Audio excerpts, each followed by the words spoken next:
नमस्कार दोस्तों, मैं Prabal Pratap Sehgal owner of Sehgal Institute बहुत बहुत धन्यवादी ਹਾਂ ਤੁਹਾਡਾ। ਤੁਸੀਂ ਜੋ ਮੇਰੀ ਵੀਡੀਓਜ਼ ਨੂੰ ਬਹੁਤ ਪਿਆਰ ਦੇ ਰਹੇ ਹੋ, ਸਬਸਕ੍ਰਾਈਬਰਸ ਨੂੰ ਵੀ ਵਧਾ ਰਹੇ ਹੋ, ਉਹਦੇ ਨਾਲ ਨਾਲ ਬਹੁਤ ਮਦਦ ਵੀ ਕਰ ਰਹੇ ਹੋ। ਜਿਵੇਂ ਕਿ ਕੁਝ ਫੈਮਿਲੀਜ਼ ਦਾ ਮੈਨੂੰ WhatsApp ਤੇ ਕਾਲ ਵੀ ਆਇਆ ਤੇ ਉਹਨਾਂ ਨੇ ਦੱਸਿਆ ਕਿ ਬਹੁਤ ਵਧੀਆ ਹੋ ਰਿਹਾ ਤੁਹਾਡਾ ਕੰਮ, ਬਹੁਤ ਅੱਛਾ ਸਮਝਾ ਰਹੇ ਹੋ, ਬਟ ਥੋੜਾ ਜਿਹਾ ਵਿਜ਼ੂਅਲਾਈਜ਼ ਘੱਟ ਹੈ। गाइज ਤੁਹਾਨੂੰ ਜਿਵੇਂ ਪਤਾ ਹੈ ਕਿ ਲੌਕਡਾਊਨ ਹੈ, मैं अपने घर तो ही मेरे मिसिज मेरे वाइफ की मदद नाल शूट करदा ਤੇ जो मेरे एक दो दोस्त है उन्होंने नाल मैं शूट करदा। पर हाँ जिवें ऑफिस ओपन होएगा जदों आफ्टर कोरोना असीं बड़े बोर्ड ते भी करांगे। तो चलो आपां टाइम ना वेस्ट करदे थोड़ा अगे बढ़ते हैं। अज आपां एक मेडॉल्स कर रहे हैं जिहदा नाम है uses of had to. Uses of had to, uses of had to ਇਹਦੇ मैं बहुत तरीके नाल इस बारी कोशिश की है तुहानूं समझा सकां।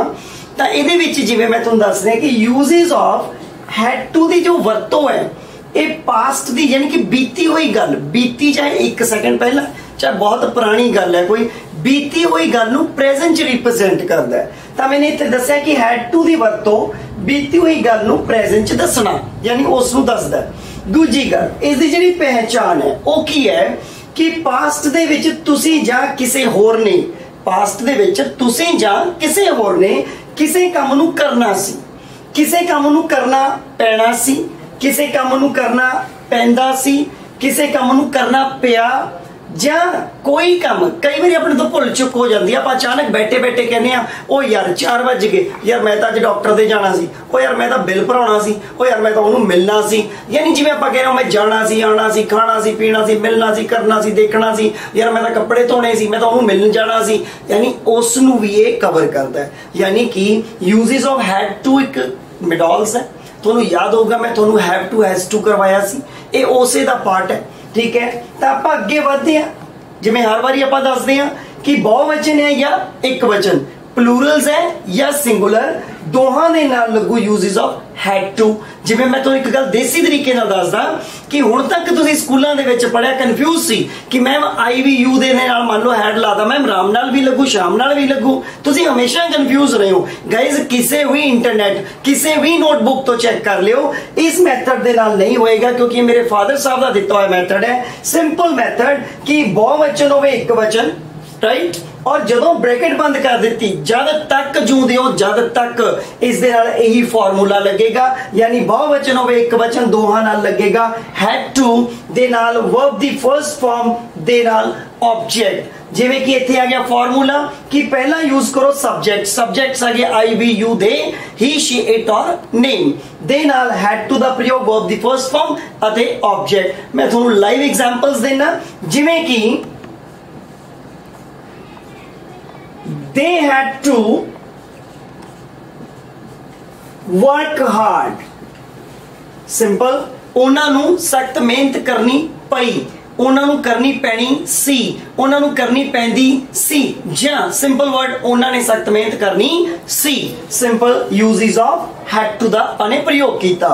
ऐदा ही he या she had to go to doctor, उसने डॉक्टर कोल जाना सी, उसनू जाना पैना सी, उसनू जाना पिया, उसने डॉक्टर कोल जाना सी। एग्जांपल कई बार आपां कोई गल हो जाती है, आपां घर दे विच किसी भी तरह नाल लेजी हो गया, आपां कहने यार तू रे की कर रहे हैं, तैनूं उसने या ओ की कर रही है, उसनू डॉक्टर कोल जाना चाहीदा सी। याद रखना इत्थे चाहीदा सी शुड हैव दा प्रयोग है, बट किते ना किते हैड टू उसनू भी रिकवर कर जांदा है कि she had to go to doctor, उसने डॉक्टर कोल जाना सी या उसनू जाना पैना सी या उसने डॉक्टर कोल सिंपल लफ्ज़ां नाल जाना सी। ऐदा ही Ram had to give the test, Ram ने टेस्ट देना सी, राम नू टेस्ट देना पैना सी, राम नू देना पैंदा सी, राम नू टेस्ट देना पिया या सिंपल देना चाहिदा सी। मैं जिवें दस्सिया सी कि शुड हैव थर्ड फॉर्म नाल चलदा, ज्यादातर कंफ्यूज हो जाता बच्चा। तो हैड टू उसका सबस्टिट्यूट नहीं है, बट हाँ ऑरल जिवें आपां बोलदे आ इंग्लिश च, तुसीं किसी नूं समझाउने हो कि तैनूं जाना चाहिदा सी तां उहदी थां ते हैड टू लगा दिंदे हो। तो ऑरल इंग्लिश बोलण दी इंग्लिश कोई फर्क नहीं है, तुसीं अगे वध सकदे हो हैड टू दा प्रयोग करके। ऐदां ही एक होर आपां ले लैंदे आ जिवें कि we had to come back, ਅਸੀਂ ਵਾਪਸ ਆਉਣਾ ਸੀ, ਸਾਨੂੰ ਵਾਪਸ ਆਉਣਾ ਪੈਣਾ ਸੀ, ਸਾਨੂੰ ਵਾਪਸ ਆਉਣਾ ਪੈਣਾ ਸੀ, ਸਾਨੂੰ ਵਾਪਸ ਆਉਣਾ ਪਿਆ ਜਾਂ ਵਾਪਸ ਆਉਣਾ ਚਾਹੀਦਾ ਸੀ। ਸੋ ਮੈਂ ਫੇਰ ਕਹਿ ਰਿਹਾ, ਚਾਹੀਦਾ ਸੀ ਆਪਣੀ ਜਗ੍ਹਾ ਤੇ ਹੈ, ਬਟ ਹਾਂ ਰਿਕਵਰੀ ਇਹ ਕਰਦਾ ਹੈ। Uses of had to past ਦੀ ਕਿਸੇ ਗੱਲ ਨੂੰ, ਬੀਤੀ ਹੋਈ ਗੱਲ ਨੂੰ ਪ੍ਰੈਜ਼ੈਂਟ ਚ ਰਿਪਰੈਜ਼ੈਂਟ ਕਰਦਾ ਹੈ। ਆਪਾਂ ਮੰਨ ਲਓ ਪੋਲਿਟਿਕਸ ਦੀ ਗੱਲ ਕਰਦੇ ਹਾਂ, ਕਿਤੇ ਕੋਈ ਇਹੋ ਜਿਹਾ ਬੰਦਾ ਜੋ ਹਾਰ ਗਿਆ, ਜਦੋਂ ਹਾਰ ਗਿਆ ਤਾਂ ਆਪਾਂ ਕਹਿੰਦੇ ਯਾਰ ਉਸਨੇ ਆ ਕੀਤਾ, ਜੇ ਉਹ ਇਹ ਕਰਨ ਨਾਲ ਇਹ ਕਮੀ ਹੋ ਗਈ, ਉਸਨੂੰ ਐ ਕਰਨਾ ਚਾਹੀਦਾ ਸੀ, ਜਾਂ ਉਸਨੇ ਇਹ ਕੀਤਾ ਤਾਂ ਹੋਇਆ, ਉਸਨੂੰ ਉੱਤੇ ਜਾਣਾ ਪੈਣਾ ਸੀ ਕਿਉਂਕਿ ਉਹਦੇ ਪ੍ਰੈਸ਼ਰ ਵਿੱਚ ਸੀ। ਯਾਨੀ ਕਿ ਪਿਆਰ, ਮੁਹੱਬਤ, ਜ਼ੋਰ ਜ਼ਬਰਦਸਤੀ, ਸਮਝਾਉਣਾ, ਡਾਂਟ ਫਟਕਾਰ ਸਭ ਨੂੰ ਰਿਕਵਰ ਕਰਦਾ ਹੈ। ਪਾਸਟ ਦੀ ਰਿਕਵਰੀ ਪ੍ਰੈਜ਼ੈਂਟ ਚ ਲੈ ਕੇ ਆਉਂਦਾ ਹੈ। Only and only had to. ਉਮੀਦ ਹੈ ਤੁਹਾਨੂੰ ਸਮਝ ਆਇਆ ਹੋਵੇਗਾ। ਜੇ ਨਹੀਂ ਸਮਝ ਆਇਆ ਹੋਵੇਗਾ ਤਾਂ ਕਮੈਂਟਸ ਦੇ ਵਿੱਚ ਦੱਸਿਆ ਕਰੋ ਔਰ ਕੋਸ਼ਿਸ਼ ਕਰਿਓ ਤਾਂ ਕਿ ਮੈਂ ਉਸਨੂੰ ਹੋਰ ਕੋਸ਼ਿਸ਼, ਮੇਰਾ ਕਹਿਣ ਦਾ ਮਤਲਬ ਇਹ ਹੈ ਕਿ ਤੁਸੀਂ ਇਹ ਕੋਸ਼ਿਸ਼ ਕਰੋ ਕਿ ਕਮੈਂਟਸ ਦੇ ਵਿੱਚ ਜੋ ਤੁਹਾਨੂੰ ਕੋਈ ਕਨਫਿਊਜ਼ਨ ਹੈ ਇੰਗਲਿਸ਼ ਨੂੰ ਲੈ ਕੇ ਔਰ ਉਸ ਤੇ ਲਿਖੋ ਤਾਂ ਕਿ ਮੈਂ ਅੱਗੇ ਵਧ ਸਕਾਂ, ਤਾਂ ਮੈਂ ਤੁਹਾਨੂੰ ਅੱਛੀ ਤਰ੍ਹਾਂ ਸਮਝਾ ਸਕਾਂ। ਬਹੁਤ ਬਹੁਤ ਧੰਨਵਾਦ, ਬਹੁਤ ਬਹੁਤ ਥੈਂਕ ਯੂ ਵੈਰੀ ਮਚ।